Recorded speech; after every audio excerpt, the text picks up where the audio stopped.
Hi,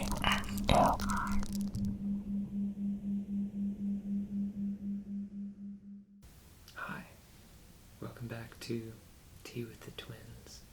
I'm Eric, and I'm Joseph, and today we're going to make Thunderstruck Phoenix Oolong.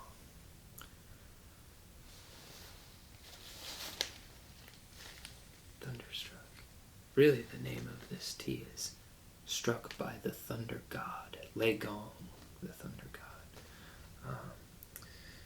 So it's got a really intense name, and I suppose it's a pretty intense tea, but it tastes amazing. I really love this tea. I think right now this one is probably one of, if not my favorite tea that we have at the West China Tea Company right now, which the West China Tea Company is where we get all of our tea for this show. And this one's a really, really cool one, and a little different than some of the ones that we've made on this show in the past. For starters, in the Phoenix Mountains, the approach for growing tea is very different in that in West China, where some of our pu'er and I think the white tea and the purple tea that we've made in the past, I think all of that has come from Yunnan, China, whereas this one comes from Guangdong, China, which is in eastern China, kind of right onto mainland China from where Hong Kong is. And so Guangdong is in East China. It's called Canton in America sometimes. It's where people speak Cantonese a lot there. But also it's home to the Phoenix Mountains, where people make genetically identical tea plants by cloning them. Clones. Yes, clones. So they do clones there, and cloned trees are nurtured by actually just ripping off a branch and sticking it in the ground more or less, and letting a new tree grow. Now these cloned trees won't live as long as seed propagated trees, but that's okay. In this case, the goal, the primary goal in this region is to really find a very niche flavor. And so originally there were 10 different types of flavors, 10 mother trees that spawned the Phoenix Oolongs as we know them today, which today there are over 600 registered flavors of Phoenix Oolong, so a lot to try. And this one is even more one of a kind. So this Thunderstruck is actually from one of the trees that this tea comes from. Used to be Eight Immortals trees, and Eight Immortals, Ba Xian, Eight Immortals is one of the original 10 Phoenix Oolong tree cultivars. But about 100 years ago-ish, one of these Ba Xian trees got struck by lightning, and it split the tree in half, and half of the tree died, and the other half of the tree lived, but the leaves had a much different flavor than it had before. And so the farmers in this area cloned this tree as much as they could. You can't clone a tree too many times or it'll harm the tree. And then they tried to raise seed trees from this tree as well, and over the last 100 years they've gotten enough of these similar trees to make Thunderstruck Phoenix Oolong. So, should we get started? Mm-hmm. Yeah. Wake up our tea vessels first. Yeah, as we always start, we want to wake up all of our tools, get them all nice and warm. I love the bubbles. I like pouring the hot water on top of the lid, and so it makes that little bubble sound. It's very satisfying.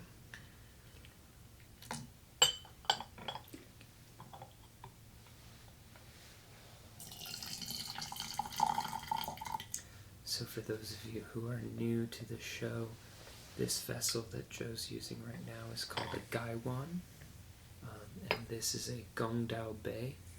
Gaiwan means gai, lid, and wan, bowl. So it's a lidded bowl.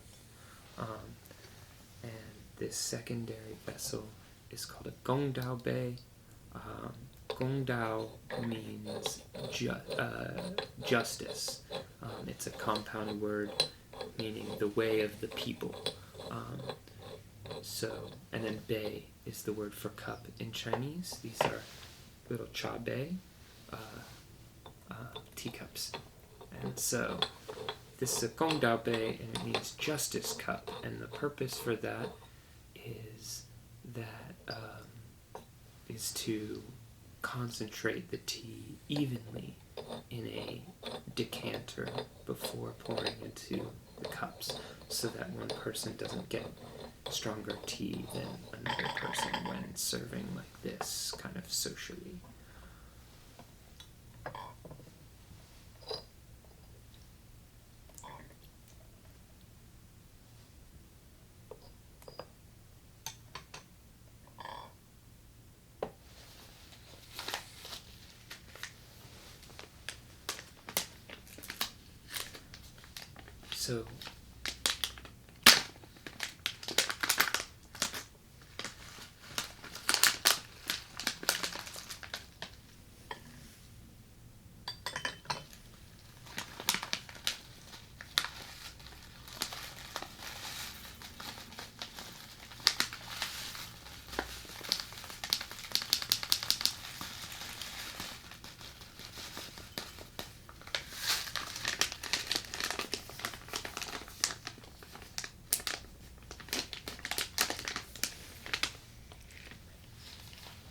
So unlike some other oolongs, which can come wrapped into these tiny little pellets, this tea comes in kind of like long withered leaves.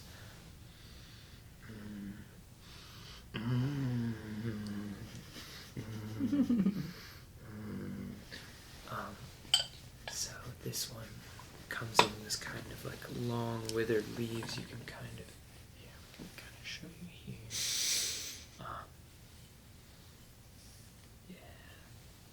Let's see. Hear a little bit of that. It's got some nice leaves.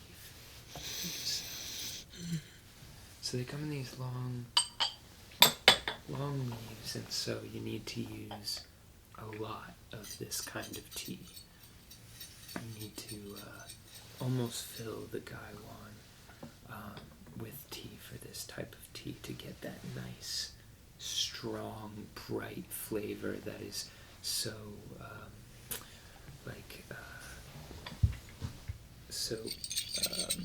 iconic for Phoenix oolongs.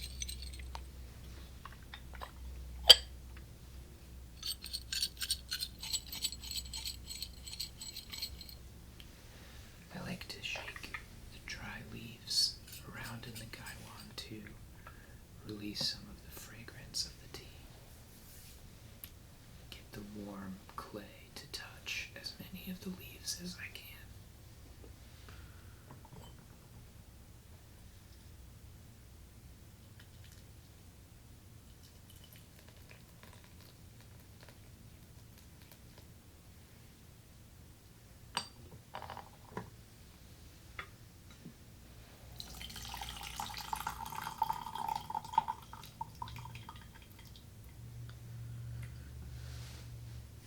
as you notice, this one has a very fast pour, almost immediately after putting the boiling hot water in our gaiwan. We're already ready to decant it into our Gongfu Cha. This will probably be the case for the first 4 to 6 steepings. They'll all be pretty fast.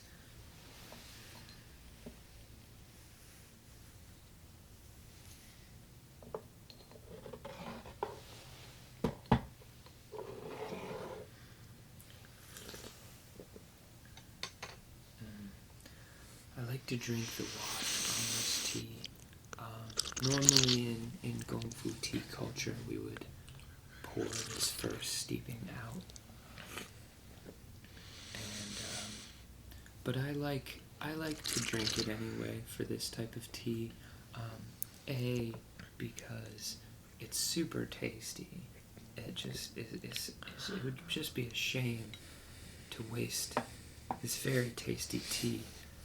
And also, one of the cool things that I like about doing Gongfu Cha and making tea in this way is that because we're steeping the tea so many times, the tea kind of has what you might consider like a narrative arc to it. You know, it has a kind of initial come-up period and then a plateau of just awesome flavor.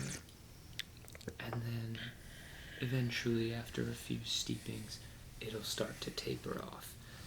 And I like to kind of accentuate that come-up period so that it's not just hitting us right in the face with a bunch of flavor.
Phoenix oolongs are known for this very bright, sharp, almost bitter, but not really bitter if made correctly or well. And it's such an interesting thing. It's very unique tasting tea. This is certainly one that I had never really tasted before getting into Chinese tea. Oh, here's stray leaf. Oh, look at that guy. Oh, he's got a couple little bubbles on him. Little suds.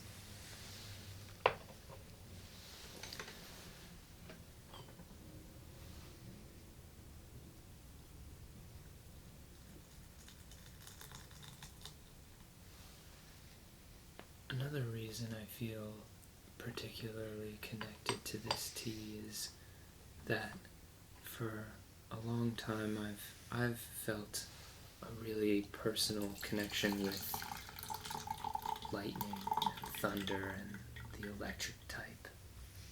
Mainly because of Pokemon. I was gonna say, I think it mainly goes back to Pokemon and Legend of Zelda. I think when we were around 9 or 10 years old, we were just super spoiled on elemental magic video games. There were so many good ones.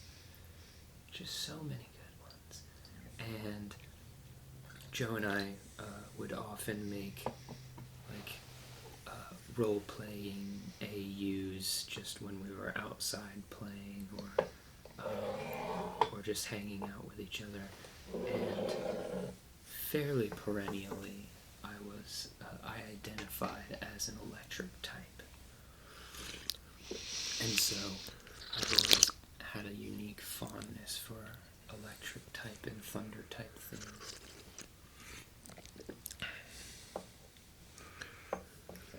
I was always more fire type as a child, but these days I'm more... You're pretty earthy these days. Earthy.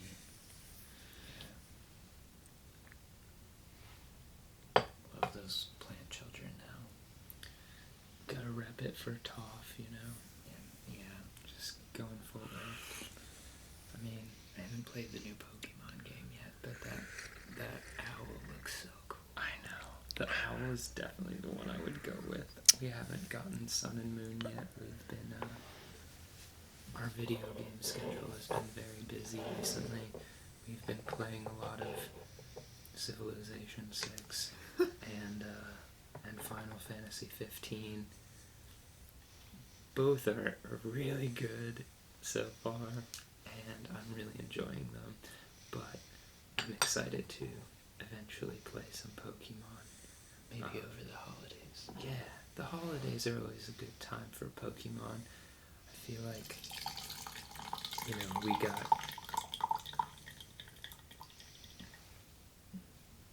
our first Nintendo system as a gift for the holidays, and so on some level there's always a little reminder of video games, a kind of a connection between video games and the holidays for us, for sure.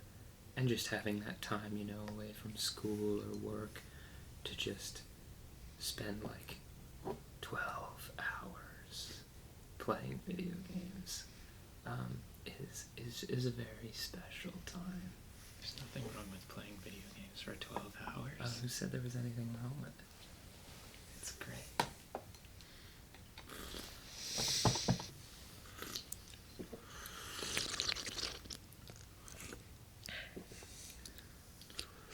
This reminds me, I know we've told in the past the story of the knocking hand symbol for saying thank you.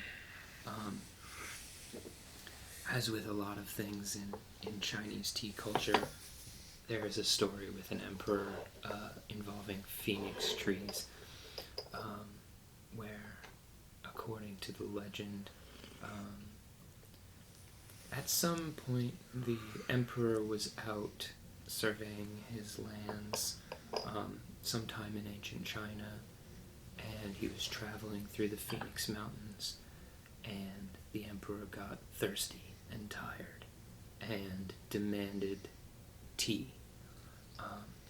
His servants informed him very quickly that there was no tea. These are the Phoenix Mountains. Of course there's no tea here. But being the emperor, he of course has magic powers, and so, you know, he snaps his fingers or says the magic words, and suddenly a giant phoenix flies in on a rainbow cloud, and drops 10 branches of trees, and from those immediately sprout the first 10 original Phoenix Oolong plants. This kind of sounds like the plot of a Super Mario game. Yeah, quite like a Super Mario game, or Kirby maybe, Kirby. Crystal shards. Yeah, sometimes life is just kind of like a video game. Apparently in ancient China.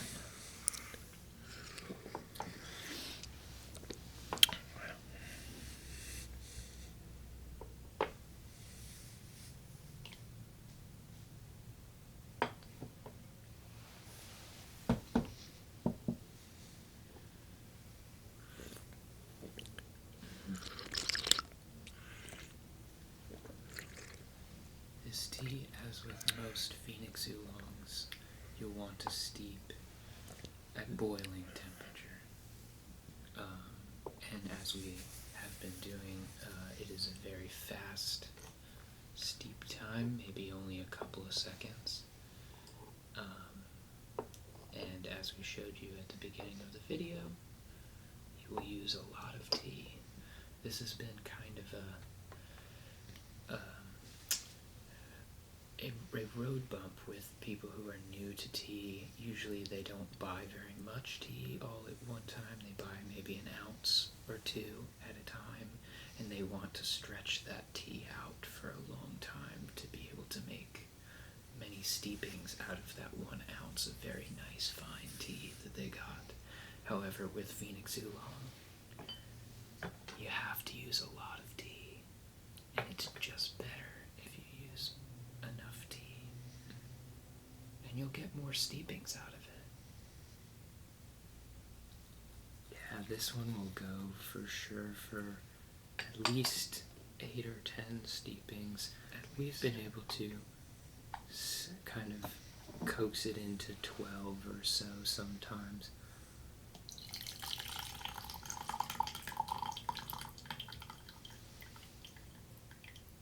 And of course the stopping point is always vague in Gongfu Cha. You know, it kind of, you stop making a certain tea when it just stops tasting like you want to drink it.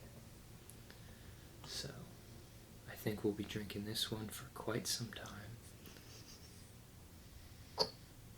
Because boy is this tea awesome.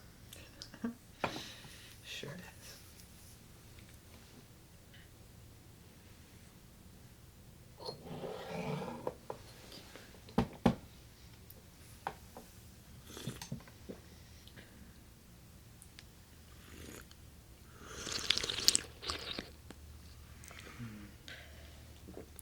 It's getting pretty cold here in Austin these days, and this one's a nice one to drink during cold weather.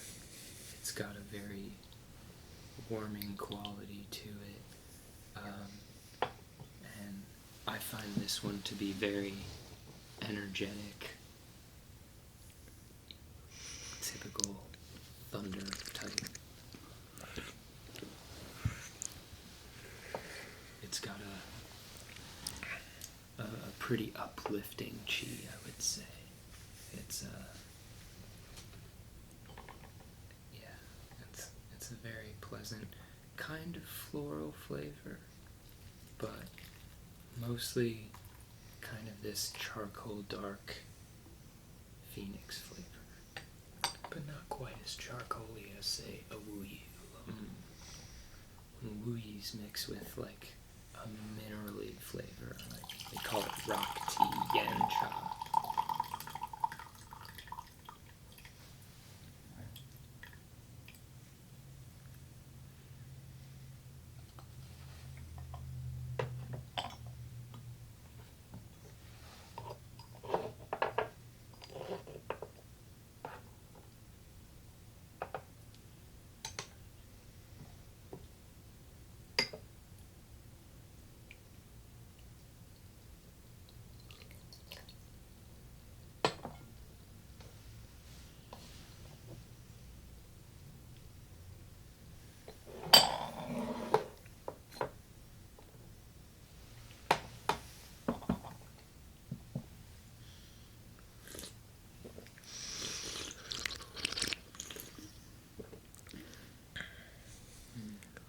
This is good, Joe.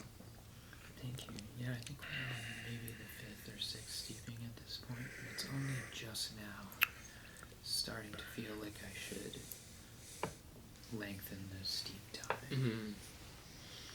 Yeah, so as far as knowing how to adapt as you're going through pouring tea, eventually you get to a point where, having done it more or less the same way for steepings 2 through maybe 4 or 5, you'll start to notice that the tea just kind of tastes a little bit more like just water, and it's at this point that you'll want to start kind of adapting with your technique. Maybe reheating the water if it's gotten kind of cool over time, or steeping the leaves for a little bit longer. Not too long, but a little bit longer. Maybe increasing only 10 or 20 seconds successively each steeping once you notice that it's kind of starting to taper off.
This tea is also a good one to smell your cup after you're done drinking. Just kind of wave your cup around a little bit and sniff the inside.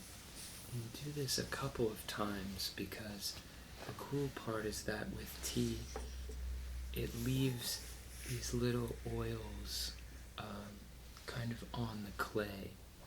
And so, after you've finished drinking the tea, these various oils will evaporate at different rates. And so, the fragrance will change and morph very rapidly, kind of exhibiting a few different flavors over the course of maybe 30 seconds after you've finished drinking a cup of tea. And they're mostly all very pleasant. Mm-hmm. This one kind of smells like apricot or something like that. Mm-hmm. There was a little bit of tea left in here, and my nose is now soaking wet. Tip of my nose. Got it. Gone done.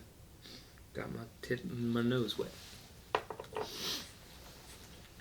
Do we need to reheat the waters? Yeah, probably. Yeah. This is really good, though. Let that sit for a moment. And then I will go reheat the water for some of our latter steepings. Mm-hmm. Although it still was nice and steamy there. This kettle retains the heat pretty well.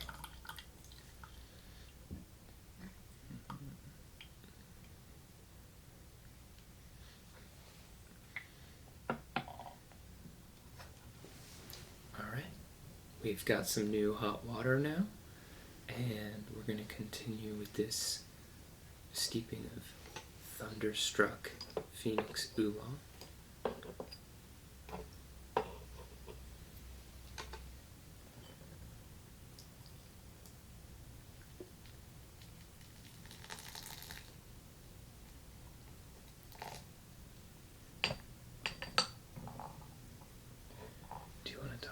The way to pour water into a gaiwan with Phoenix Oolongs? Sure.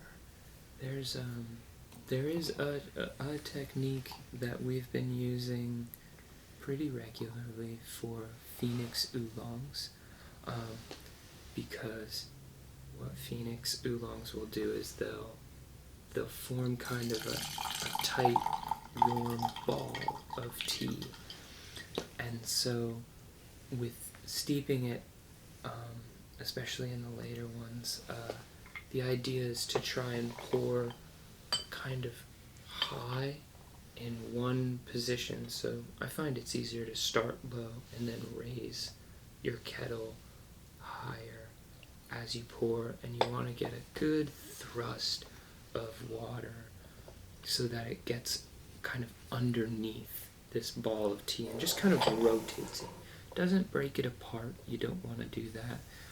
That's called breaking the gall of the tea.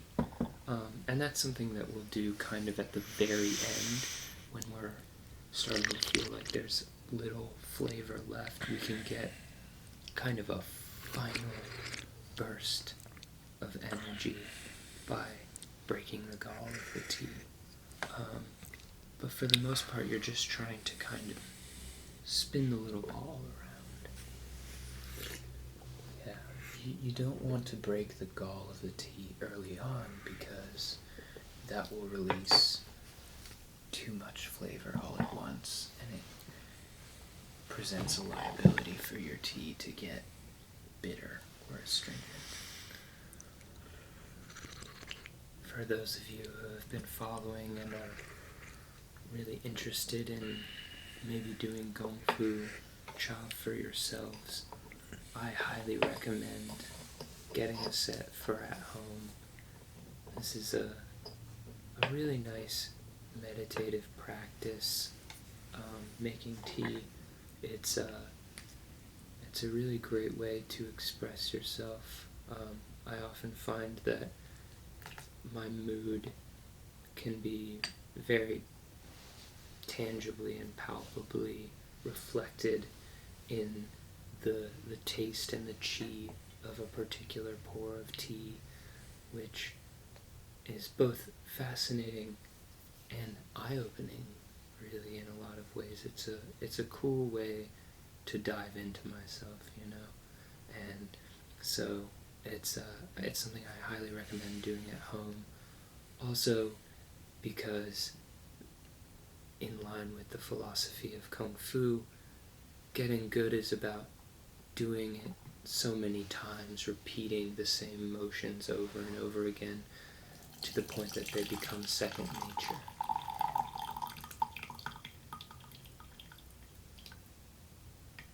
And so having your own set at home really lets you practice on a very regular basis. And also, it's just very fun. I really love making tea. I think it's a great activity to do with friends. It's this form of tea brewing especially because it's an ongoing activity. Can be a very nice social activity, you know. It's nice to have a gathering of friends all consuming the same thing, like having people over for dinner and all cooking food together. Sharing in the experience of consuming a beverage like tea can be a very nice ritual to do with friends and loosen up a social environment.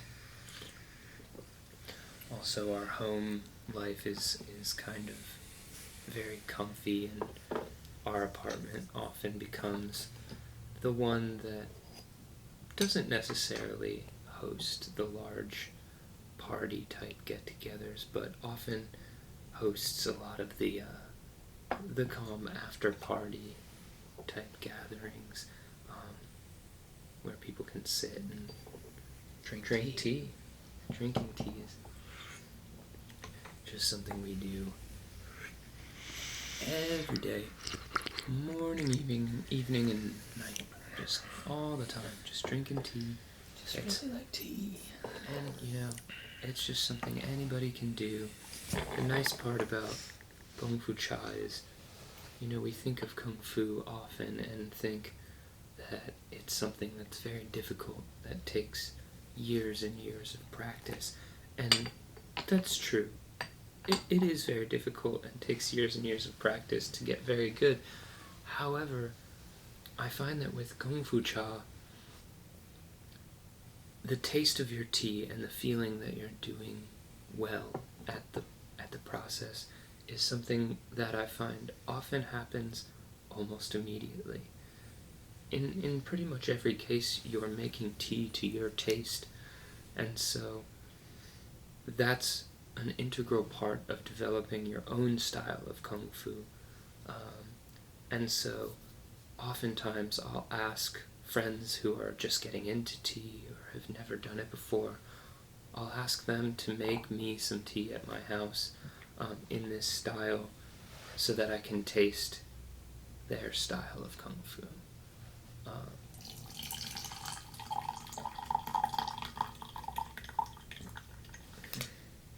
And most of the time, even with people who are new to the craft, it tastes great.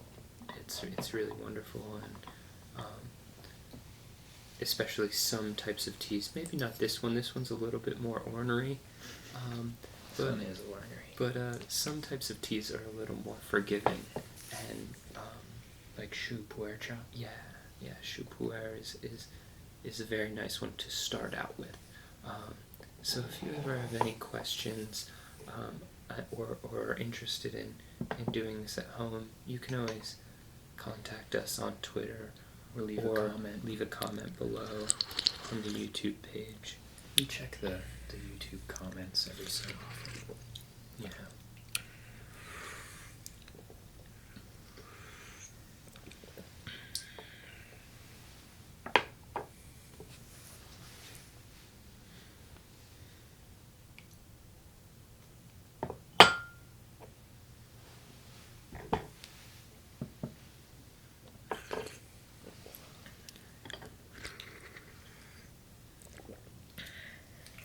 Maybe only has 2 more steepings in it. I'm getting to the point of steeping them for upwards of 30 or 40 seconds, which is kind of long for a Phoenix Oolong. But the later steepings do have a very nice lingering flavor. Mm-hmm. I feel like I spend more time in the later steepings cherishing the taste and fragrance and feeling of my mouth with no tea in it. Right now, it still tastes great. It still feels nice and warm and slightly tingly and a little cool, almost as if I just chewed gum or something. A little dry in the mouth. It's that's common for nice teas, to leave this kind of clean, dry, cool mouth feel after drinking it.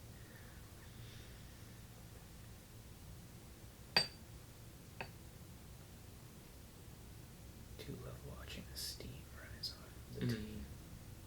Very pleasant. Whoa, bubble. Cool. Nice bubble. Yeah, good bubble, dude. That's great. Yeah.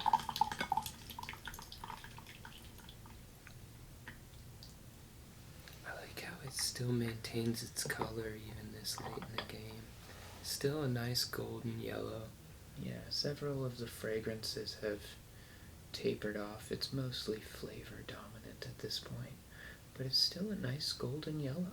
Very electric type. Very good. I'm about it.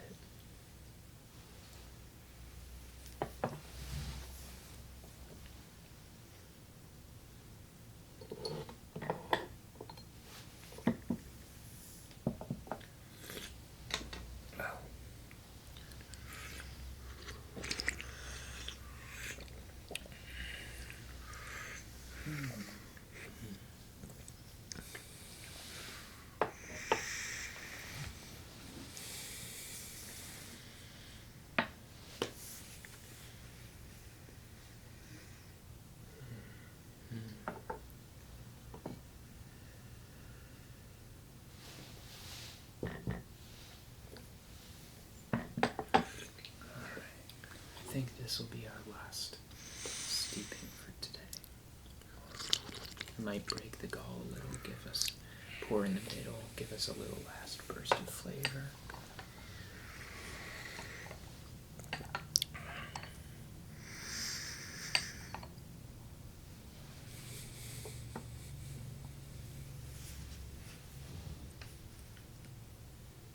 Yeah, this has been a very tasty tea.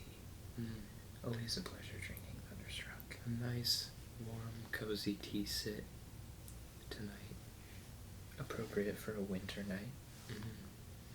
I think by the time this video comes out, it'll probably be around the holidays.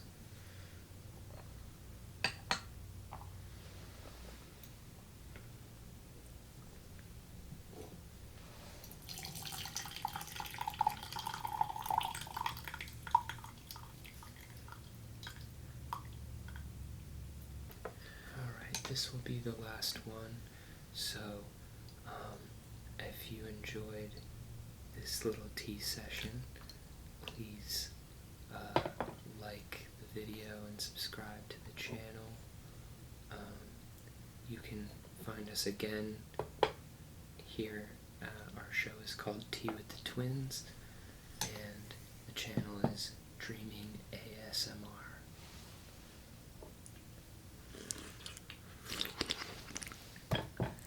I'm trying to do things with my left hand these days. I'm practicing a lot of piano because I've been getting into synthesizers and playing them, and I just got a new one, so I'm trying to get a lot better at playing keyboards, and my left hand refuses to work with me. So I'm trying to corral it a bit. Increase my dexterity. Maybe next time I'll pour tea left-handed. That would be cool. Yeah. Gotta leave and look at it really quick. Yeah. Kind of rolled up and delicate, but oh yeah, I don't want to rip them, but very nice. And you can eat tea leaves if you want. If you like to chew on tea leaves, you can definitely do that if you feel so inclined. Very nice. Cool. Awesome. That wraps it up for us today. Join us next time for some more tea with the twins.